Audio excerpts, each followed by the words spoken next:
السلام عليكم ورحمة الله وبركاته. مرحبا بكم في قناة سوبر سلطان. قبل ما اقول لكم على الطريقة اللي هتوصل بيها للمليون جنيه حرفيا ما تنسوش اللايك والشير والتعليق. يا جماعة احنا عاوزين نوصل ل100,000 مشترك. يا جماعة النهاردة بقول لكم على ازاي توصل مليون جنيه. حرفيا انت لو وفرت 50 جنيه يوميا في 30 يوم يعني هيبقى معاك 1500 جنيه في الشهر. جيت بقى لو وفرت ال1500 جنيه دي في 12 شهر يعني هيبقى معاك 18,000 جنيه في السنة.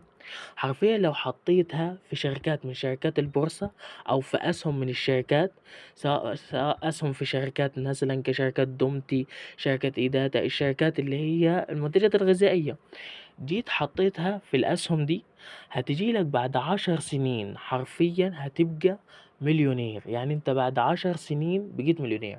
يعني انت دلوقتي لو في سن ال20 هتبقى في سن ال30 مليونير. ما تجيش تيأس من دلوقتي وتقول انا هبقى مليونير امتى. حرفيا هتوصل للمليونير لما تبقى عندك سن ال30 لو انت لحقت بدأت من دلوقتي. الحق استغل الفرصة دلوقتي وما تقولش العمر ضاع.